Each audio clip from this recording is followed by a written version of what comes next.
सुप्रभात। BA second year की कक्षा में आपका पुनः स्वागत है। अपने इस डिस्टेंस लर्निंग या वीडियो के माध्यम से अध्ययन के क्रम में हमने कठोपनिषद प्रथम अध्याय प्रथम वल्ली का अध्ययन पूर्ण कर लिया है। अब ये दूसरी पुस्तक हम शुरू करने जा रहे हैं, इसलिए इसका एक पूर्व परिचय होना आवश्यक है कि इसका क्या इसका कथ्य है, किस पर आधारित है। यूँ अभी संस्कृत साहित्य से काफ़ी सामग्री मैंने आपको पीडीएफ नोट्स के रूप में प्रेषित करी है।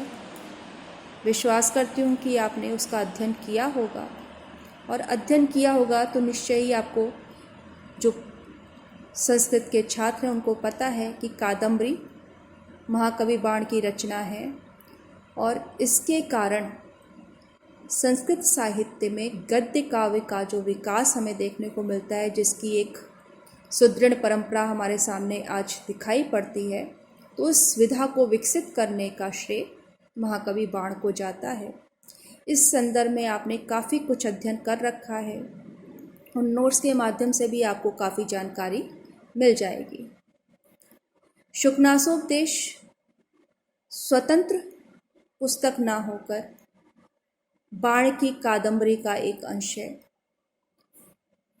जैसा आप सब जानते हैं, कादम्बरी में इसके नायक, नायिका, उपनायक, उपनायिका, इनके 3 जन्मों की कथा वर्णित है, और उसी क्रम में जो चंद्रापीठ है, जो इसका नायक है, उसके राज्याभिषेक के अवसर पर यह उपदेश दिया गया है।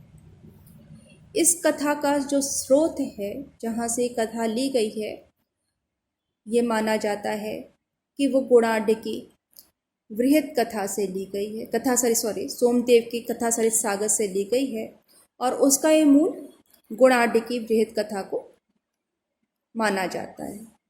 तो इस प्रकार से ये कथा अपने मूल रूप में हमें परंपरा से प्राप्त होती है, या कह दो बाण को परंपरा से प्राप्त हुई, और उसको उन्होंने अपनी कल्पना शक्ति के आधार पर इतना रोचक बना दिया।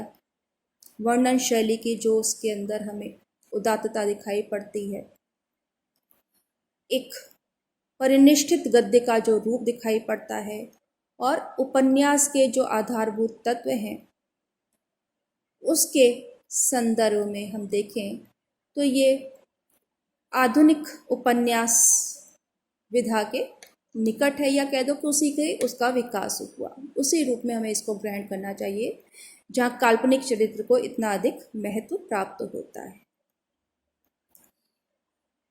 यहाँ पर शुकनासोपदेश हम पुस्तक का नाम पढ़ते हैं, इस अंश का जिसको हम शुकनासोपदेश के नाम से जानते हैं, उससे इसका अर्थ स्पष्ट हो जाता है। शुकनासस्य उपदेशा इति शुकनासोपदेशा, कि जो शुकनास का उपदेश है उसे ही हम शुकनासोपदेश कहते हैं। इससे एक बात ये भी स्पष्ट हो जाती है कि ये शुकनास यहाँ पे कोई चरित्र है जिसके द्वारा ये उपदेश दिया गया है। इस क्रम में बड़े ही सीधा सा इसका परिचय दे रही हूँ, बाकी आप अपने नोट्स में पढ़िएगा कि उज्जैनी में राजा तारापीठ थे, उनका मंत्री है शुकनास। महाराज तारापीठ के पुत्र का नाम है चंद्रापीठ, और जो उनका मंत्री शुकनास है उसके पुत्र का नाम है वैशंपायन। राजा तारापीठ और शुकनासोपदेश बड़े अच्छे मित्र भी हैं, और उन दोनों के पुत्र समवयस्क हैं। वो साथ साथ गुरुकुल अध्ययन करने जाते हैं, वहाँ से अध्ययन पूर्ण कर राज में वापस आते हैं। क्योंकि अब राजकुमार युवा हो गए हैं, तो पिता को लगता है कि उसका यौवराज्याभिषेक कर दिया जाए, और उस अवसर पर वो अपने मंत्री शुकनास के साथ मंत्रणा करते हैं। वो भी उनके इस निर्णय को सही बताता है, और युवराज के अभिषेक की तिथि निश्चित हो जाती है। उस अवसर पर, क्योंकि अध्ययन तो उसका शिक्षा जिसे हम कहते हैं, स्कूली शिक्षा कहा जाए, तो वो अध्ययन तो चंद्रापीठ ने पूर्ण कर लिया है या जितनी उसकी आवश्यकता है उतना अध्ययन वो पूर्ण करके वापस आया है। लेकिन फिर भी व्यवहार को, लोक व्यवहार को देखते हुए महाराज तारापीठ चंद्रापीठ को, अपने पुत्र को, अपने मंत्री शुकनाथ के पास भेजते हैं। जब चंद्रापीठ शुकनाथ से मिलने जाता है, क्योंकि वो उसके वृद्ध हैं, उसके उम्र में भी बड़े हैं, मंत्री पद पर प्रतिष्ठित हैं, तो इसलिए एक जो हम परंपरा में सबसे पहली चीज़ देखते हैं वो ये है कि यहाँ पर शुकनाथ राजा का मंत्री है, लेकिन युवराज चंद्रापीठ उनसे मिलने जाता है। और उस अवसर पर शुकनाथ राजकुमार से कहते हैं कि यद्यपि आपने समस्त शास्त्रों का अध्ययन कर रखा है, समस्त विद्याओं की आपने प्राप्ति कर ली है, आप बहुत सारी कलाएं गुरुकुल से सीख के आए हैं, लेकिन फिर भी इस अवसर पर आपको थोड़ा उपदेश की आवश्यकता है। और वो उपदेश की आवश्यकता क्यों है, उसका वो कारण बताते हैं यहाँ पर, कि जिससे आप आगे पढ़ेंगे, जब टेक्स्ट बुक पढ़ेंगे, कि जन्म से यदि किसी को राज्य प्राप्त हो जाए, नवयौवन हो अर्थात युवावस्था हो, अनुपम सौंदर्य हो और अलौकिक शक्ति से यदि व्यक्ति संपन्न है, तो इसे हम अनर्थ का कारण मानते हैं, या अनेक प्रकार के जो विकृतियां हैं उस व्यक्ति में आ जाती हैं। तो जिसमें ये चारों बातें, चारों ही गुण युगपत हों, अर्थात चारों ही जो विशेषताएं हैं उस व्यक्ति में हों, तो उसका तो कहना ही क्या। तो इस प्रकार से बातचीत करते हुए वो उसको उपदेश देने का कारण समझाते हैं। और उसके पश्चात कि किस प्रकार से राजसत्ता प्राप्त होने के बाद व्यक्ति मदान्ध हो जाता है, उन्मत्त हो जाता है, उसमें किस प्रकार के दुर्गुण आ जाते हैं, या वो अपने आप को ही ईश्वर समझने लगता है। तो जो नई नई सत्ता प्राप्त होती है, तो व्यक्ति के अंदर उस सत्ता के कारण जो अभिमान उत्पन्न हो जाता है और उसका व्यवहार जिस प्रकार का होता है, उन सब की यहाँ पर विस्तृत व्याख्या शुकनाथ के द्वारा की गई है। और उन सबको कहते के पश्चात वो कहता है कि राजा को उपदेश देने वाले थोड़े ही होते हैं, और उस संदर्भ में वो उसको समझाता है कि इन दोषों से, इन विकृतियों से बचने के लिए गुरु के महत्व का गुरु के उपदेश का अत्यधिक महत्व है।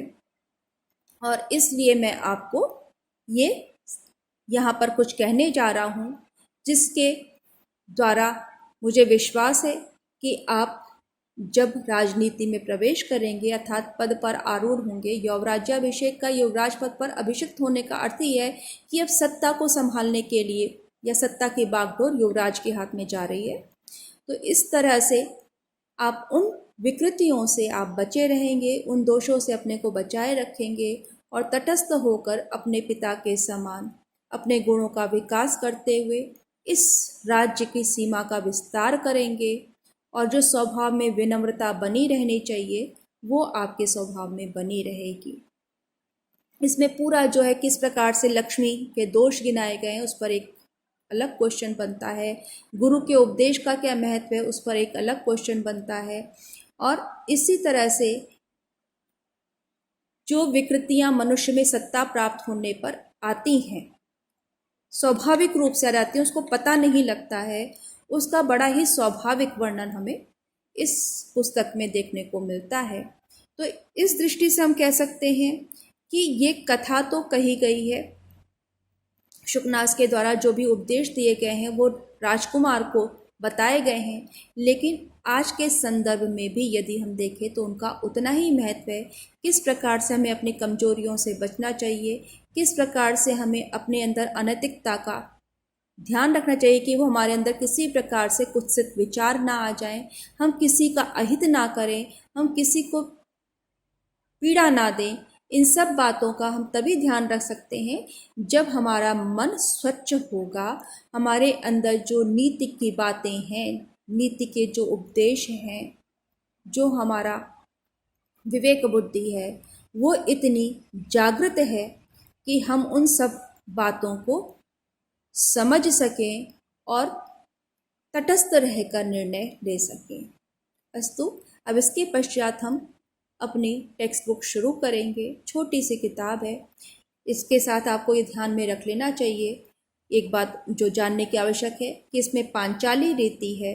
इसका अगर हम यहाँ तो क्योंकि उपदेश पढ़ रहे हैं इसलिए श्रृंगार प्रधान नहीं कह सकते, लेकिन क्योंकि कादम्बरी का रस श्रृंगार है तो इसलिए इसका रस भी श्रृंगार माना जा सकता है। इसके अंदर रूपक, उत्प्रेक्षा, श्लेष, उपमा, इन सब की जो सुषमा है वो दृष्टव्य है। जहाँ जिसकी आवश्यकता है उसी के अनुसार उनकी जो भाषा है वो मिश्रित होती है। सामान्यतः हम बाण को लंबी लंबी समासयुक्त पदावली के लिए जानते हैं। उनकी विशेषता है कि जब वो कोई वर्णन करते हैं तो उसमें बहुत लंबे लंबे वाक्यों का उपयोग करते हैं, रचना करते हैं, और वो इतनी दुरूह होती, कई बार हमें विशेषण और विशेष में संबंध बैठाना हमारे लिए कठिन भी हो जाता है। लेकिन उनकी यही विशेषता उनको अन्य कवियों से, महाकवियों से पृथक भी करती है।